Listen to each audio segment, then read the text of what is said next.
नमस्कार विद्यार्थी मित्रांनो, तुमचं सर्वांचं स्वागत आहे आपलं चॅनल ॲडमिशनवालावरती. आणि जसं की एक छोटासा अपडेट, MSTCT 2026च्या अंतर्गत आपली अभियांत्रिकी प्रवेश प्रक्रिया आता सुरू झालेली आहे. जितकी तुम्ही वाट बघत होता की इतके दिवस रिझल्ट लागू नये, त्यांनी सुरू नाही केलं, तर शेवटी त्यांनी आपल्यासाठी पोर्टल सुरू केलेलं आहे. ते आपण बघणार आहोत.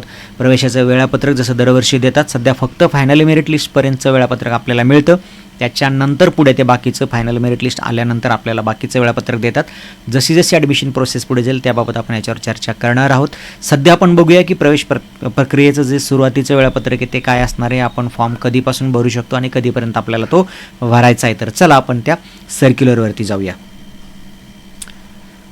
तर हे तुमचं CET सेलचं मेन पोर्टल आहे. इथून सर्व व्यावसायिक अभ्यासक्रमांच्या तुम्हाला इथं नोटिफिकेशन्स मिळतील. जसे आज आपण बघू शकतो की MBA MMS आणि BE BTech यांच्या ॲडमिशन्स नोटिफिकेशन इथं टाकले. तुम्ही इथं क्लिक करूनही ते ॲक्सेस करू शकता ती नोटिफिकेशन, किंवा त्या पर्टिक्युलर पोर्टलवरती तुमच्या म्हणजे तुमच्या वेबसाईटवर तुम्ही गेलात तर तिथूनही तुम्हाला ते ॲक्सेस होईल. इथं कॅप पोर्टल दिलेत मागचे सगळ्या वर्षीचे 26-27चं तुम्ही इथून ॲक्सेस करू शकता.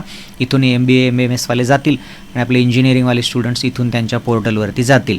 त्यांच्या पोर्टलवर जाण्यासाठी हे तुमचं पोर्टल आहे, ही तुमची वेबसाईट आहे आणि इथे तुम्हाला आपली पूर्ण ॲडमिशन प्रक्रिया कंप्लीट होईपर्यंत आपल्याला हीच वेबसाईट रेफर करायची आहे. इथं हळूहळू मेनू वाढत जातील. त्याच्यानंतर ह्या न्यूज इथं फ्लॅश होतील. नोटिफिकेशन्स इथं ऑलरेडी त्यांनी दिलेले आहे आपल्यासाठी. ॲडमिशनचं नोटिफिकेशन हे आपण बघणार आहोत. डाउनलोडला जसे तुमचे मेरिट लिस्ट असेल, बाकीच्या गोष्टी ज्या तुम्हाला इन्फॉर्मेशन ब्रोशर असेल ते इथं डाउनलोडला तुम्हाला अवेलेबल होईल.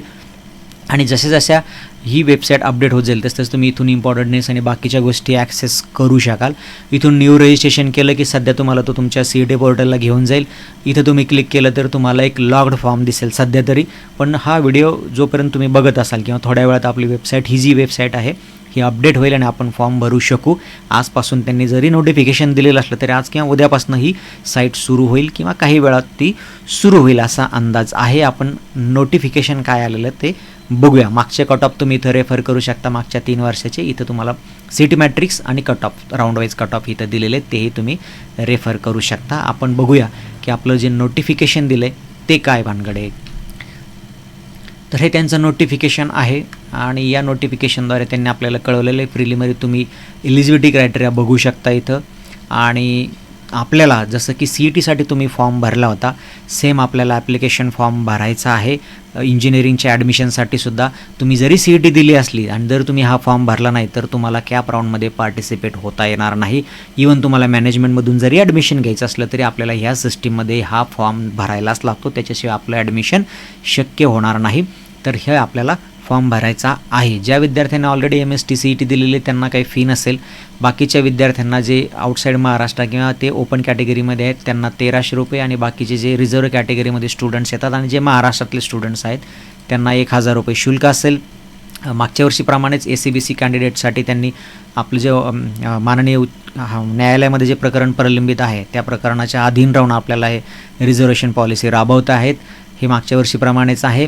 यावर्षी आपला फॉर्म 2 म्हणजे आजपासून सुरू होईल असं त्यांनी आश्वासन जरी दिलं असलं तरी आता संध्याकाळी झाली आहे. अजूनही फॉर्म ओपन नाही पण तो होईल अशी आपण अपेक्षा करूया. आणि 12 तारखेपर्यंत तुम्हाला फॉर्म भरायला परमिशन दिलेली आहे.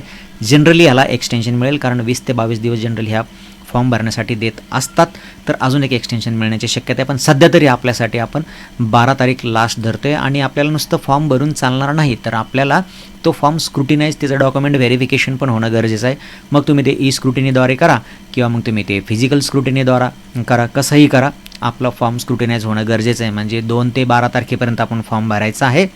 आणि 3 तारखेपासून तर 13 तारखेपर्यंत स्क्रुटिनी सेंटर्स म्हणजे ते व्हर्च्युअल स्क्रुटिनी सेंटर असतील किंवा फिजिकल स्क्रुटिनी सेंटर असतील ते चालू होतील. त्याची प्रक्रिया बॅकएंडला चालू आहे. तर तुम्ही फॉर्म तुमचा फिजिकली वाटलं तर फिजिकल स्क्रुटिनी म्हणजे काय की तुम्ही फॉर्म ऑनलाईन भरणार, डॉक्युमेंट अपलोड करणार, परंतु फिजिकल डॉक्युमेंट प्रत्यक्ष ओरिजिनल डॉक्युमेंट घेऊन तुम्ही त्या पर्टिक्युलर स्क्रुटिनी सेंटरला जाणार. ते स्क्रुटिनी सेंटर तुमचे फॉर्म बघणार, तिथं काही तुमचे कमी जास्त असणार तुम्हाला तिथेच सांगणार, तुम्ही त्याची पूर्तता करणार आणि तुमचा फॉर्म ते कन्फर्म करणार, तुम्हाला रिसिप्ट कम ॲक्नॉलेजमेंट देणार. याचा अर्थ असा झाला की तुमचा आता फॉर्म भरून कंप्लीट झालेला आहे, सगळं काही ओके आणि तुमचं नाव मेरिट लिस्टमध्ये यायला पाहिजे.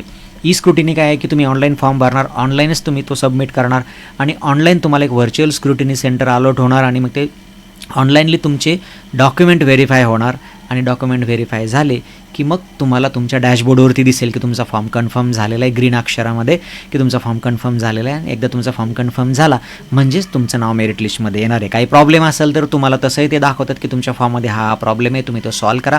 पुन्हा तो स्क्रुटिनी सेंटरला जाईल, स्क्रुटिनी सेंटरला, आणि तुमचा फॉर्म स्क्रुटिनाइज झाला की तुम्हाला तसा मेसेज येईल. म्हणजे दोन्ही प्रकारे कोणत्याही प्रकारे तुम्ही तुमचा फॉर्म भरला तरी काही हरकत नाही. ही गोष्ट आपल्याला 3 ते 13 तारखेच्या दरम्यान करायची आहे. त्याच्यानंतर ही पुढची कथा काय असते तर एकदा आपण फॉर्म भरून झाले की मग प्रोव्हिजनल मेरिट लिस्ट येते. प्रोव्हिजनल मेरिट लिस्ट म्हणजे काय की मेरिट हा आपल्या पूर्ण ॲडमिशन सिस्टीमचा पाया असतो आणि तो मजबूत होणं गरजेचं आहे. म्हणून पहिल्यांदा एकदा ते प्रोव्हिजनल मेरिट लिस्ट देणार, म्हणजे तात्पुरती गुणवत्ता यादी देणार 15 तारखेला.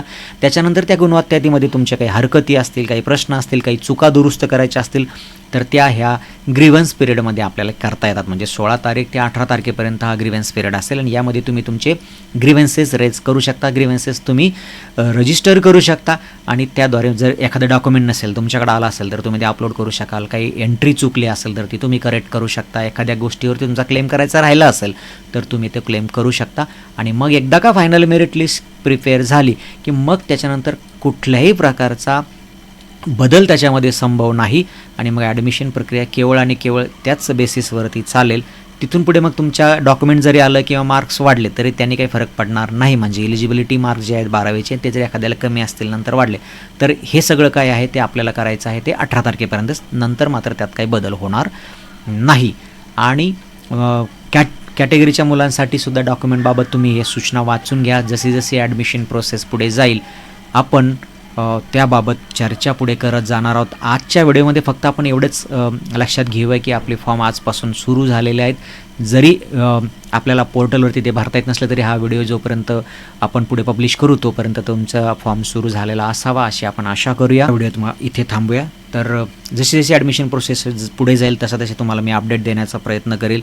चॅनलला सबस्क्राईब करायची काही आवश्यकता नाही तशी. तुम्हाला जर वाटलं तर तुम्ही रेफर करा, नाहीतर कारण ही फक्त ॲडमिशन सिस्टीमपुरतीच चालणारी गोष्ट आहे.